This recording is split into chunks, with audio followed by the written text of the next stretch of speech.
So while you guys were gone, I went on Wikipedia and looked up Osiris, because when I did the research for this book, it certainly wasn't possible to get access to that kind of information instantaneously, And the stories that are laid out in there, there's a thread that runs through the stories that's laid out there that's quite similar to the one that I told you, but there's all sorts of details that are very radically different. And so I don't really know what to say about that. And part of the reason that people like Joseph Campbell and Carl Jung and there's an original anthropologist, an armchair anthropologist, who wrote a book called The Golden Bough, whose name escapes me momentarily, but it was one of the first attempts to do a cross-cultural categorization of mythology and to look for underlying commonalities.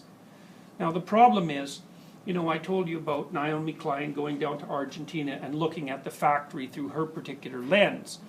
The problem is that when you develop a lens and then you look at things through it, you may just see what that lens heightens, and I think that that's a criticism that could be leveled against the sorts of things that I'm telling you about, that I've cherry-picked certain stories and interpreted them in certain ways so that they fall coherently into a scheme of thought. And so I'll tell you some of the things that I do methodologically to protect myself against that, insofar as that's possible. So there's this idea in psychology called the multi-method, multi-trait method of construct validation, which is, a god-awful agglomeration of jargon. But it actually means something. And it was the construction of two psychologists back in the late 1950s, Cronbach and Meehl, who were interested in what psychologists meant when they said something existed. Like, say, anger. Is that a real thing? Well, what do you mean? What do you mean thing? What is it that you're talking about? What is anger exactly? I don't mean as anger, but as an idea. What sort of idea is the idea of anger, or the idea of anxiety, or the idea of sadness, or the idea of self-esteem, or self-competence, or any of these things that psychologists talk about as if they're realities? It's like, well, some realities are very tangible, right? And it's somewhat easy to come to agreement about the contours of their existence and their borders, but other things are way more difficult than that. And so their idea was that if something actually existed, you should be able to measure it multiple ways using multiple techniques and still get the same answer. And so your senses do that. You have 5 of them. And the reason you have 5, apparently, is because evolution has determined that if you only had 4, you'd die more often. So it seems as if you have 5 separate sources of information that all lead to the same conclusion. You can be relatively certain that the conclusion that's reached is real. Okay, well, the multi-method, multi-trait method is an application of that idea to construct validation, which is, like, you can think of anger as an idea, as a construct. It's a terminological issue. Just define it as a construct, psychological constructs. How do you know if they're real? Well, the idea is, it's very complicated. You have to measure them in multiple ways. All the ways you measure them have to give the same reading. Then you have to show that that idea is the same in certain ways as other ideas that it's related to, and different from other ideas that it's not related to. So let me give you an example. There's a construct, neuroticism. And you might say, well, there's another construct, depression. Well, then you might say, well, are those separate, or are they the same? Well, that's a tough one, because in many, many ways they're the same.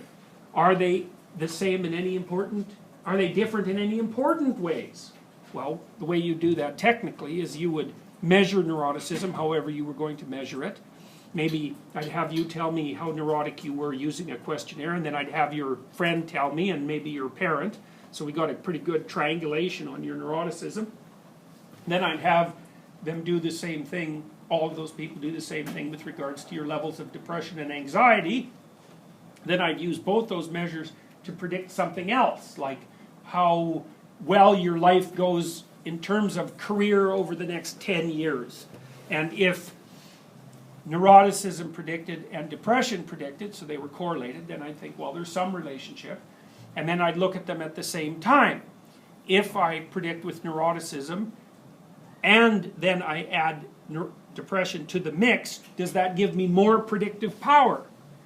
It's sort of like, does A equal C, or does A plus B equal C? That's all you're asking in a regression equation, roughly speaking. Well, if A equals C is just as good as A plus B equals C, then one of the things, especially if the two things are also correlated, depression and anxiety and neuroticism are going to be very highly correlated, like 0.7, something like that. You might say, well, those are the same thing. Just because they have different names, it's not helpful. So, and part of it is, you know, it's a pragmatic conceptualization of reality. Is like, is this categorization structure good for something? Okay, well, so anyways, I'll unpack all that and say, well, part of my rules for determining whether these things were useful or not was to see if the ideas applied across multiple levels of analysis. So that's why I told you about the conceptual, so that's sort of the cognitive psychology, and then the neuropsychological, so there's some, you know, input of brain research, and then the narrative or mythological, and then the cross-cultural. I think, well, those all stack up in a certain way so that if you look between all of them, you can see a pattern. And it seems to me increasingly unlikely that that pattern would be there across all of those levels at the same time. Now, you could say, well, you know, that depends on how good you are at weaving a story. But at some point,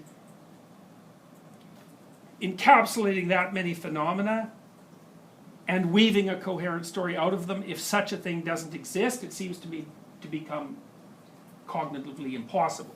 You just can't do it unless there's actually something there. So, and you know, of course, everything I tell you also is a simplification. It has to be, because you could spend your whole life investigating any of the things that we're talking about. And so what I'm hoping is that I've abstracted out the central issues of these multiple levels of analysis, and that, you know, put together, each of them support all the others. Anyways, who knows? You know, I don't know, but so far so good. Okay, so this is a cool representation. I really like this one. This is called the Open Virgin, and it's a 14th or 13th century sculpture, if I remember correctly. It's made out of wood, and these things were actually, this isn't the only one of them. They were a form of religious representation that you know, had different exemplars. You can find different ones of them online. This is brilliant, this bloody thing, as far as I'm concerned. So let me show you this figure again. So basically what you have here in this figure, this is a world conception. And the world conception is roughly, there's an individual, positive and negative. He or she is in a cultural sphere, that's positive or negative. That's embedded in the world outside of culture, that's positive and negative, and all of it comes from potential. That's the idea. Now, this map shows all of the positives and negatives in relationship to one another. And you see, it's not perfectly symmetrical, and the reason for that is, as far as I can tell, the adversarial element of the individual is the thing that generates the tyrannical element of culture. And that's the thing that, like, gets in your way of establishing a creative relationship with what you don't know. Well, anyways, here is a manifestation of that, I believe. And I like this manifestation because, like, it's obviously Christian, but not exactly. It's more mythological than Christian. And the reason for that, well, is quite obvious. So the superordinate figure is Mary, the feminine. Now you think, well, it's amazing the person who carved this just didn't get, like, burnt up at the Inquisition, because it's a radical idea, but it's just an indication of how the mythology can change the causal relationship between these different elements. So you have Mary there, she's the ultimate in femininity, ultimate feminine deity, but only the positive side, right? And then within her, so it's like nature opens itself up, and benevolent nature opens itself up. And what you see inside is culture, that's God the Father, holding the individual. And the individual in this case is the crucified Christ, which is a wonderful conceptualization as far as I'm concerned, because of course that is what life does to people. That's why that's such a powerful symbol. It's like, you know, Christ is the person who has to face the reality of his own death, voluntarily or involuntarily, who's betrayed by his culture and betrayed by his friends. It's like it's sort of like he's exposed to the most torturous elements of individual being, and simultaneously, at least in principle, transcends them. Well, you bloody well better do that, because otherwise, well, what's going to happen? You're done if you don't do that. And it's even worse. It's not only that you fail, that's just the beginnings of it. If you can't transcend the tragedy of your being, then you get corrupted, because I see this happening to people all the time. So, if you're suffering and you can't cope with it, generally speaking, what happens is that it embitters you. And once you get bitter, you get resentful. And once you get resentful, you look for revenge. And that can just get completely out of hand. Now, that's a quick trip to the worst suburb of the underworld, that's for sure.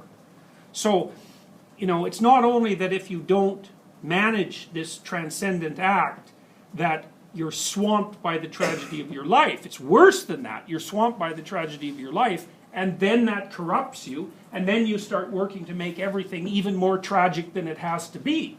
And so I think that's why in medieval Christian conceptualizations in particular, that the idea of hell, the idea that you were destined to hell was worse than the idea of dying. And that's a strange idea, because you think, this is what the terror management theorists think too, is like, there's nothing worse than the fear of death. That's wrong. They don't have the right imagination. There are lots of things that are worse than the fear of death. So, I'm not trying to trivialize the fear of death, obviously, but I don't think it's very difficult to understand that there are some things that you would rather die than do. I mean, I'm sure that I could get you guys to sit for 15 minutes and say, okay, list 10 things that you would rather die than do. Oh, that's easy. That's easy. Especially if you're a parent, you can think of those things in like no time flat. Okay, so that's pretty interesting. So you've got the superordinate feminine figure here, which is not what you'd expect from a Christian representation, right? You'd expect God to be on the outside, and then Mary, and then Christ in all likelihood, although that would also be a valid representation, right? So, because you can think of the mother as something that's protected by the culture, and supporting the individual, because that's basically what this representation shows. But then you see on the open sides, I really like this, I think it's so cool, is that you've got all these people who aren't archetypal figures, they're in a little crowd, and they're gazing at the central figure. And of course that's exactly what's happened in Christianity for 2,000 years, right? Insofar as it's spread, is that for 2,000 years people have been looking at that image, which is the crucifixion, transfixed by it. Well, why? Well, for reasons that we don't understand. When everybody woke up in like the late 1800s and said, why were we looking at that for the last 2,000 years? The first answer was, well, we really don't have the foggiest idea.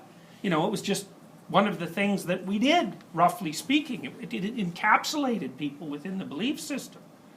So that's another good example anyway of how this archetypal imagery can manifest itself, say, spontaneously in the imagination of an artist. And the thing is that's a sacred image, and it is in actuality, that's what it is. What it shows is, well, there's a superordinate, transcendent, natural order that has a beneficial element that we associate with femininity, and inside that, there's a supportive culture is properly nested if things are organized properly, and it's both of those things that provide support for the suffering individual. It's like, yeah, that's pretty much got it. So now that doesn't exhaust the meaning of this particular representation. There's a lot more to it than that, but just that's not so bad. And then, I can show you a more negative representation. I think I've showed you this before. Like, this would be a representation of the negative element of the feminine. And so you have Kali here. And Kali is the goddess to whom you make sacrifices. And hopefully if you make the right sacrifices, then Kali turns into her positive counterpart. And, you think, well, that's You know, how does sacrifice affect your relationship with the gods? Well, first of all, there's no gods, and second of all, well, then, you know, what the hell are you doing with the sacrifices? But it's pretty straightforward. We've already talked about this at length. You do make sacrifices all the time. And what that means is that you act as if you can have a relationship with being. You assume that if you withhold certain things from yourself now, that you will improve your relationship both with nature and culture. It's like, and I already told you guys that as far as I was concerned, that was like the most stunning cognitive discovery of mankind. It's the discovery of the future, and it's the discovery of the relationship between the present and the future. You know, it's such an amazing idea that you can alter your behavior now, and it'll pay off in a year. God, that's not obvious. It's certainly not. Animals don't think that way. You know, I mean, some of them act that way, like bees and so on, but that's just built right into their behavior as far as we can tell. So anyway, so there's Kali. You know, she's a spider. She's in a web of fire. The fire is outside a web that's made out of skulls. She's got weapons in her hand. Her hair is on fire. She's got a headdress of skulls. I mean, if you ever saw something like that, it would traumatize you so badly you wouldn't be able to get out of your house for like 5 years. And that's exactly what it is. That's what it is. It's a representation of all of that that would traumatize you if you encountered it. And you know, it's an attempt to encapsulate that as an image. And what you could say in some sense is that the people who developed this image were attempting to conceptualize the class of all terrifying things. And once you get the class of all terrifying things conceptualized, you can come up with the class of all useful responses. And that would be something like the proper way to behave. And sacrifice is an integral element of that. It's like, yeah, absolutely, right, absolutely, dead on. So unless you don't believe that sacrifice works, in which case, what the hell are you doing here? You know, I mean, you act out your belief. So, and it's a firm belief, and you would also say, if things fell apart so badly that sacrifice no longer paid off, your life would basically become intolerable. So, because it would mean you would have abandoned all sense of control over the outcomes of your actions. Well, you can't live like that. You just die of stress. So, well, and as I said, you know, she was pregnant. She's given birth to this unfortunate character who she's devouring intestines first. Like, it's a rough image. It's the image of the destructive element of nature. And so that's the negative side of the feminine, we might say. So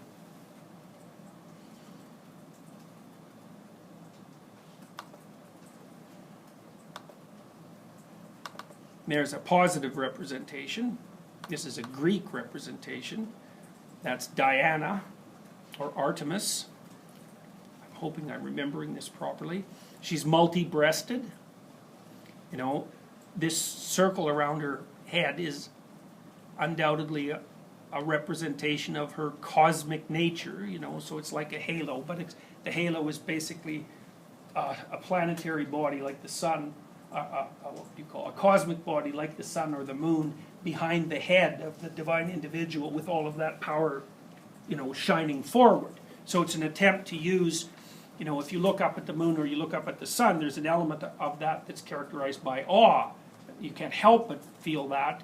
At least it's beauty and power, and sometimes it's overwhelming. Well, you take the representation of the personality and you throw the representation of these, you know, cosmic powers behind it, and it's an attempt to represent transcendent value.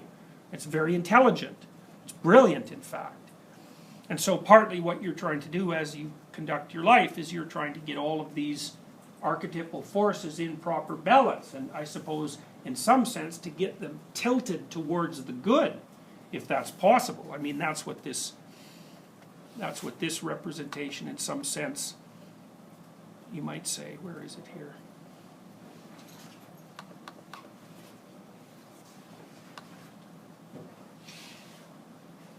Yeah. You might say, well, if you got everything ordered properly, this is what being would be like. Still pretty rough, given that the crucifix is at its center. You know, now I don't know you know, if you think about it from a purely technical perspective, roughly speaking, each of these archetypes is split into positive and negative. You might say, well, that's just how it is. There is no way that you can interact with all of them so that the whole system tilts towards the positive.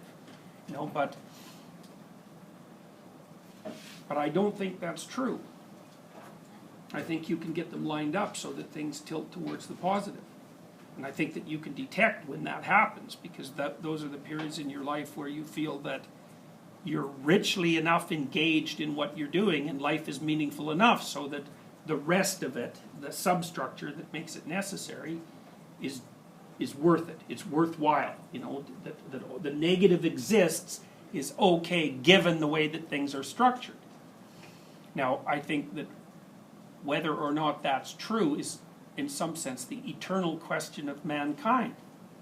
You know, can you organize your life so that it's good? Well, it seems like you can certainly allow your life to degenerate so that it's terrible. That seems indisputable, right? And there does seem to be an element of choice in that, although, you know, something terrible can happen to you that you have no choice of or control over. But it certainly seems that you can do any number of stupid and blind things that make everything worse. I think that's a common experience. And I also think you'd be hard-pressed to find anyone who wouldn't say that there were things they did consciously and willingly that were of their own choice, that they didn't have to do, that made things worse. So we seem to have some sense of our moral agency, and we seem automatically to accept some responsibility for the outcomes of our actions. And so partly what that means is that we do believe that we can make things better or worse.